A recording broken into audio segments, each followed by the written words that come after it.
അല്ലാഹുവിന്റെ പരിശുദ്ധമായ ഖുർആനിൽ അല്ലാഹു സൂറത്തുൽ കഹ്ഫിൽ ഒരു കൂട്ടുകാരുടെ ചരിത്രം പറയുകയാ. എന്താണ് സൂറത്തുൽ കഹ്ഫിന്റെ പ്രാധാന്യം എന്തെന്ന് കൂടി നമ്മൾ മനസ്സിലാക്കേണ്ടതുണ്ട്. അല്ലാഹുവിന്റെ പ്രവാചകൻ നബി മുഹമ്മദ് മുസ്തഫ വളരെയേറെ ശ്രദ്ധയോടുകൂടി മനസ്സിലാക്കേണ്ട ഒരു കാര്യം ഞാൻ പറയുകയാണ്, പങ്കുവെക്കുകയാ. ഹബീബായ പ്രവാചകൻ നബി മുഹമ്മദ് മുസ്തഫ സല്ലല്ലാഹു അലൈഹി വസല്ലമ തങ്ങൾ ലോകാവസാനത്തെ കുറിച്ചുള്ള ഭയപ്പെടുത്തുന്ന വെളിപ്പെടുത്തലുകൾ നടത്തുമ്പോ സഹാബത്ത് വല്ലാതെ ഭയവിഹുലരാകുകയാണ്, വല്ലാതെ പേടിച്ചിരണ്ട്, വല്ലാതെ ഭയവിഹുലരായി പ്രവാചകന്റെ മുമ്പിൽ നിന്ന് കരയുന്ന മഹാനായ പ്രവാചകന്റെ സഹാബത്ത്, ആ സഹാബത്തിനോട് ഹബീബായ റസൂലുള്ളാഹി തങ്ങൾ ദജ്ജാലിനെ കുറിച്ച് പറയുകയാ. ആഖിർ സമാനിൽ ഏറ്റവും വലിയ പരീക്ഷണവുമായി കടന്നു വരുന്ന ദജ്ജാലിനെ കുറിച്ച് അല്ലാഹുവിന്റെ പ്രവാചകൻ അവിടെ നിന്ന് വിവരിക്കുമ്പോ സഹാബത്ത് ചോദിക്കുന്നു, യാ റസൂലല്ലാഹ്, ആ ദജ്ജാലിന്റെ പരീക്ഷണത്തിൽ നിന്ന്, ദജ്ജാലിന്റെ ഫിത്നയിൽ നിന്ന് രക്ഷപ്പെടാനുള്ള മാർഗമേതാണ് നബിയെ? അല്ലാഹുവിന്റെ പ്രവാചകൻ നബി മുഹമ്മദ് മുസ്തഫ സല്ലല്ലാഹു അലൈഹി വസല്ലമ തങ്ങൾ പറഞ്ഞു കൊടുത്തൊരു വഴിയുണ്ട്. പരിശുദ്ധമായ ഖുർആനിലെ സൂറത്തുൽ കഹ്ഫിന്റെ ആദ്യ ഭാഗം നിങ്ങൾക്ക് പാരായണം ചെയ്യാൻ കഴിയുമോ? സൂറത്തുൽ കഹ്ഫിന്റെ ആദ്യ ഭാഗം നിങ്ങളുടെ ജീവിതത്തിൽ കൊണ്ടുവരാൻ കഴിയുമോ? എങ്കിൽ ദജ്ജാലിന്റെ ഫിത്നയിൽ നിന്ന്, ലോകാവസാനത്തിന്റെ ഫിത്നയിൽ നിന്ന് നിങ്ങൾക്ക് രക്ഷപ്പെടാൻ കഴിയും. അവസാന കാലഘട്ടത്തോടടുക്കുമ്പോൾ ഈ ഭൂമിയിൽ നടക്കുന്ന ഫിത്നകളിൽ നിന്ന് നിങ്ങൾക്ക് രക്ഷപ്പെടണമെങ്കിൽ സൂറത്തുൽ കഹ്ഫിന്റെ ആദ്യ ഭാഗം നിങ്ങളുടെ ഹൃദയത്തിൽ ഉണ്ടാവട്ടെ എന്ന് അല്ലാഹുവിന്റെ പ്രവാചകൻ നബി മുഹമ്മദ് മുസ്തഫ സല്ലല്ലാഹു അലൈഹി വസല്ലമ തങ്ങൾ അവിടെ നിന്ന് പറഞ്ഞു വരുമ്പോ, എന്റെ പ്രിയമുള്ള സഹോദരാ, ഇന്ന് ഏറ്റവും വലിയ പ്രശ്നമേതാ?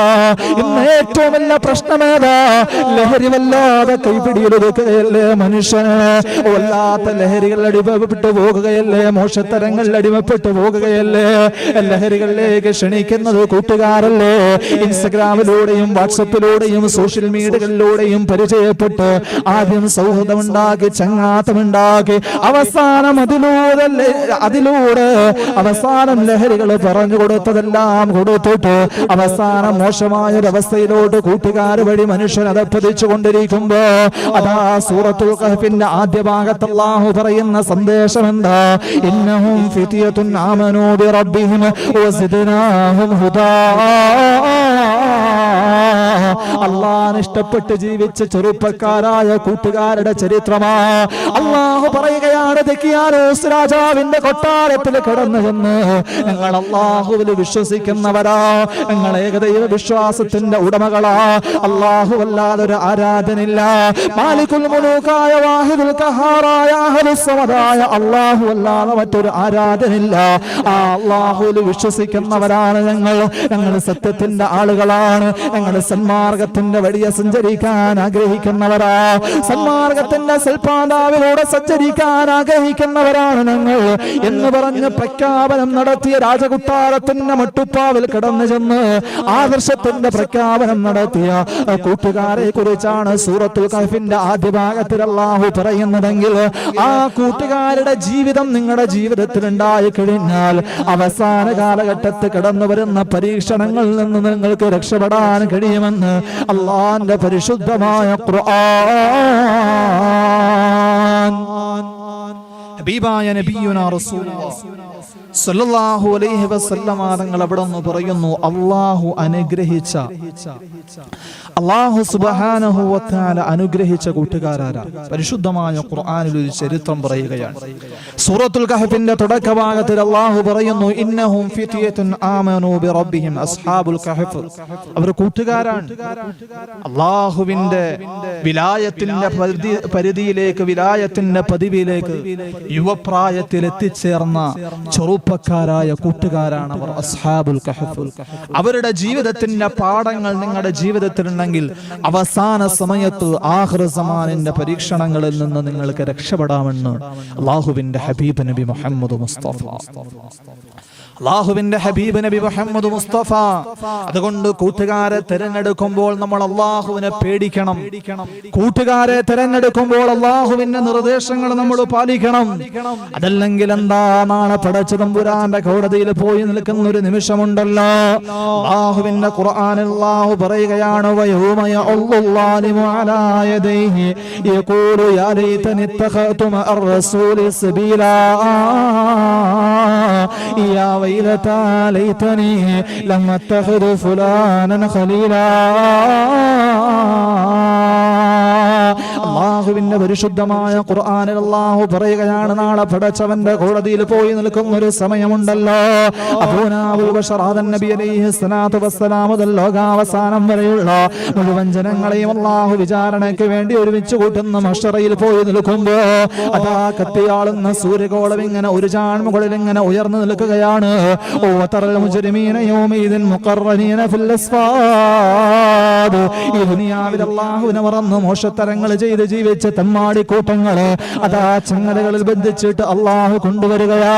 അല്ലാഹുവിന്റെ നിയമപാലകരായ മലായികത്തുകൾ ഇങ്ങനെ ചേർന്ന് ചേർന്ന് സഫ് സഫായി നിൽക്കുന്ന അതിഭീകരമായ മഹ്ശറയുടെ തീക്ഷണമായ അവസ്ഥയെ കുറിച്ച് അല്ലാഹു പറയുമ്പോ വയൗമ യഅല്ലാഹു അലാ യദൈഹി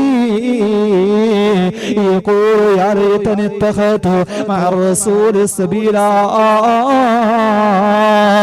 ഈ ദുനിയാവിലെ ചില കൂട്ടുകാർ നാളെ പടച്ചവന്റെ മുമ്പിൽ വെച്ച് കൈകടിക്കുമെന്ന്, ഖേദത്തോടുകൂടി കൈകടിച്ചു പോകുമെന്ന് വിശുദ്ധമായ ഖുർആൻ. അവൻ പറയുമത്രയാ വൈലതാ ലൈതനി ലം അത്തഖിദു ഫുലാനൻ ഖലീലാ.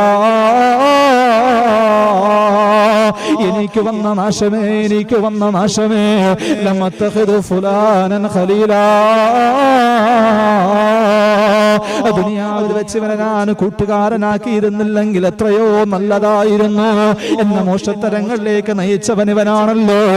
ലഹരി എനിക്ക് പറഞ്ഞു തന്നവനിവനാണല്ലോ. രാസലഹരിയെ കുറിച്ച് എനിക്ക് പറഞ്ഞു തന്നവനിവനാണല്ലോ. ഏതെങ്കിലുമൊക്കെ കമ്പോളങ്ങളിലേക്ക് കടന്നു ചെന്നിട്ട് ലഹരി മേടിക്കാൻ എനിക്ക് വഴി പറന്നു തന്നവനിവനാണല്ലോ. ലഹരി കച്ചവടം നടത്തുന്നവരുമായിട്ട് എനിക്ക് കോണ്ടാക്ട് ഉണ്ടാക്കി തന്നവനിവനാണല്ലോ. മദ്യം കുടിക്കാൻ എന്നെ വിളിച്ചവനിവനാണല്ലോ. ആദ്യമായി സിഗരറ്റ് എന്റെ ചുണ്ടിലേക്ക് വെച്ചു തന്നവൻ എന്റെ കൂട്ടുകാരനാണല്ലോ. സുന്ദരിയായ പെണ്ണിനെ എനിക്ക് പരിചയപ്പെടുത്തി തന്നവനിവന് കൂട്ടുകാരനാണല്ലോ. ഈ ദുനിയാവിൽ വെച്ചവന്റെ വാക്കുകൾ കേട്ടതിന്റെ പേരിലല്ലേ, അവൻ പറഞ്ഞതനുസരിച്ച് ജീവിച്ചതിന്റെ പേരിലല്ലേ, അവന്റെ ചതിക്കുഴിയിൽ വീണുപോയതിന്റെ പേരിലല്ലേ എന്നീ പരലോകത്ത് ഞാൻ നഷ്ടവാളിയായത്. യാ ലൈതനി ലം അത്തഖിദു ഫുലാനൻ ഖലീലാ യാ വൈലതാ ലൈതനി ലം അത്തഖിദു ഫുലാനൻ ഖലീലാ. ദുനിയാവിൽ വെച്ചവനെ കൂട്ടുകാരനാക്കിയിരുന്നില്ലെങ്കിൽ എത്രയോ നല്ലതായിരുന്നു. ഇന്ന് പരലോകത്ത് എനിക്ക് രക്ഷപ്പെടാൻ കഴിയുമായിരുന്നല്ലോ എന്ന് കൈകടിച്ചുകൊണ്ട് കൂട്ടുകാർ പറഞ്ഞു പോകുന്നൊരു നിമിഷമുണ്ടെന്ന് വിശുദ്ധമായ ഖുർആൻ. അല്ലാഹു യൗമൈദിൻ ബഅദുഹും ലിബഅദിൻ അദൂ. അല്ലാഹു പറയുകയാണ്, ഈ ദുനിയാവിലെ ചില ആത്മാർത്ഥ സുഹൃത്തുക്കൾ ഈ ദുനിയാവിലെ അവർ വലിയ കട്ടച്ചങ്ങുകളായിരുന്നു, വല്ലാത്ത സ്നേഹത്തിന്റെ ഉടമകളായിരുന്നു, വല്ലാത്ത സൗഹൃദത്തിന്റെ ഉടമകളാ. അവരുടെ സൗഹൃദം കണ്ടിട്ട് നാട്ടുകാര് അസൂയപ്പെട്ടിട്ടുണ്ട്.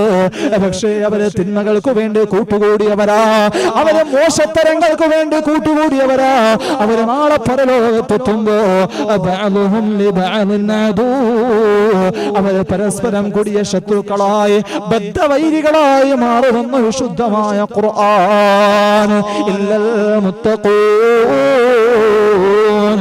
സൗഹൃദത്തിലും അല്ലാഹുവിനെ ഭയപ്പെട്ടവരൊഴികെ, സൗഹൃദത്തിലും അല്ലാഹുവിനെ ഭയപ്പെട്ടവരൊഴികെ നാളെ പടച്ചവന്റെ മുമ്പിൽ ഏറ്റവും വലിയ നഷ്ടവാളികളായ കൂട്ടുകാരായി മാറിപ്പോകുമെന്ന് അല്ലാഹുവിന്റെ പരിശുദ്ധമായ ഖുർആൻ. എന്നാൽ നന്മകൾക്ക് വേണ്ടി കൂട്ടുകൂടിയവർക്ക് കിട്ടുന്ന സൗഭാഗ്യം എന്താ? നമസ്കാരത്തിനു വേണ്ടി, സദഖയ്ക്ക് വേണ്ടി, നല്ലവർക്ക് വേണ്ടി, പാവങ്ങളെ സഹായിക്കാൻ, ഒരു നേരത്തെ ഭക്ഷണമില്ലാതെ കഷ്ടപ്പെടുന്ന പട്ടിണി കിടക്കുന്ന പാവങ്ങൾക്ക് വേണ്ടി ഭക്ഷണം നൽകുന്നതിന് വേണ്ടി കൂട്ടുകൂടിയവരില്ലേ? സൗഹൃദത്തിന്റെ വേദികൾക്ക് വേണ്ടി കൂട്ടുകൂടിയവരില്ലേ? അല്ലാഹുവേ, എത്രയോ നന്മകൾക്ക് വേണ്ടി കൂട്ടുകൂടുന്ന ചെറുപ്പക്കാരുണ്ട്. അങ്ങനെയുള്ളവരെ കുറിച്ച് അല്ലാഹുവിന്റെ പ്രവാചകൻ പറയാ,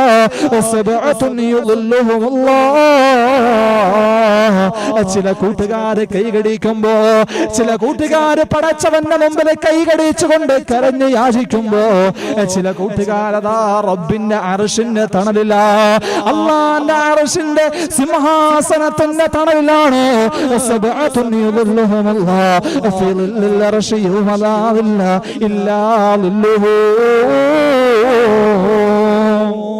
അല്ലാഹുവിന്റെ സിംഹാസനത്തിന്റെ അർശിന്റെ തണലല്ലാതെ മറ്റൊരു തണൽ സംരക്ഷണത്തിനില്ലാത്ത പരലോകത്തിന്റെ ഭീകരമായ അവസ്ഥയിൽ എല്ലാ കൂട്ടുകാരും പരസ്പരം കൈകടിക്കുമ്പോ, ദുനിയാവിലെ മോശത്തരങ്ങൾക്ക് വേണ്ടി കൂട്ടുകൂടിയ കൂട്ടുകാരെ കൈകടിച്ചു പോകുന്ന വേളയിൽ അല്ലാഹുവിന്റെ അർശിന്റെ തണൽ ലഭിക്കുന്ന കൂട്ടുകാരാരാ?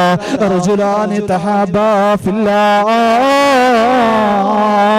അല്ലാഹുവിന് വേണ്ടി കൂട്ടുകൂടിയവർ, അല്ലാഹുവിന് വേണ്ടി കൂട്ടുകൂടിയവർ. അവർ കൂട്ടുകൂടിയത് നന്മയ്ക്ക് വേണ്ടിയാണ്, അവർ കൂട്ടുകൂടിയത് പള്ളിക്ക് വേണ്ടിയാണ്, അവർ കൂട്ടുകൂടിയത് പള്ളിയിൽ നടക്കുന്ന നോമ്പുതുറയ്ക്ക് ഭക്ഷണം വിളമ്പാനാണ്, അവർ കൂട്ടുകൂടിയത് പാവങ്ങൾക്ക് ഭക്ഷണം നൽകാനാ, അവർ കൂട്ടുകൂടിയത് മതപ്രഭാഷണ പരമ്പര സംഘടിപ്പിക്കാനാ, അവർ കൂട്ടുകൂടിയ സലാത്ത് മജ്‌ലിസിന് വേണ്ടിയാ, അവർ കൂട്ടുകൂടിയത് ദിക്ർ വാർഷികത്തിനു വേണ്ടിയാ. അങ്ങനെ നന്മകൾക്ക് വേണ്ടി, ദീനിനു വേണ്ടി കൂട്ടുകൂടിയവർ അവർ നാളെ പടച്ചവന്റെ പരലോകത്ത് അർശിന്റെ തണലിന്റെ ചാലത്തായിരിക്കുമെന്ന് ഹബീബ് നബി മുഹമ്മദ് മുസ്തഫ സല്ലല്ലാഹു അലൈഹി വസല്ലമ. അല്ലാഹുവിന്റെ പരിശുദ്ധമായ ഖുർആൻ പരലോകത്തെത്തുമ്പോ രണ്ട് കൂട്ടുകാരുടെ, രണ്ട് വിഭാഗം കൂട്ടുകാരുടെ അവസ്ഥ വ്യക്തമായി വിവരിച്ചു തരികയാണ്. അല്ലാഹു പറയുന്നു, ദുനിയാവിൽ തിന്മയ്ക്ക് വേണ്ടി കൂട്ടുകൂടിയവർ, മോശത്തരങ്ങൾക്ക് വേണ്ടി കൂട്ടുകൂടിയവർ, കള്ളിനും പെണ്ണിനും വ്യഭിചാരത്തിനും വേണ്ടി കൂട്ടുകൂടിയവർ, അവർ നാളെ പടച്ചവന്റെ കോടതിയിൽ വരുമ്പോ അവർ പരസ്പരം ശത്രുക്കളായി മാറും. ആ കൂട്ടുകാർ ഇവിടത്തെ ദുനിയാവിലെ കട്ടച്ചങ്കുകൾ നാളെ പടച്ചവന്റെ മുമ്പിൽ ബദ്ധവൈരികളായി മാറും. കാരണം അവർ തിന്മയ്ക്ക് വേണ്ടി കൂട്ടുകൂടിയവരാണ്, അവർ മോശത്തരങ്ങൾക്ക് വേണ്ടി കൂട്ടുകൂടിയവരാണ്, അവർ ലഹരിക്ക് വേണ്ടി, MDMA വേണ്ടി, കള്ളിന് വേണ്ടി, വ്യഭിചാരത്തിനു വേണ്ടി കൂട്ടുകൂടിയവരാ. അവര് നാളെ പടച്ചവന്റെ കോടതിയിൽ ഏറ്റവും വലിയ നിരാശയുടെ ആളുകളായിരിക്കുമെന്ന് അള്ളാഹുവിന്റെ വിശുദ്ധമായ ഖുർആൻ.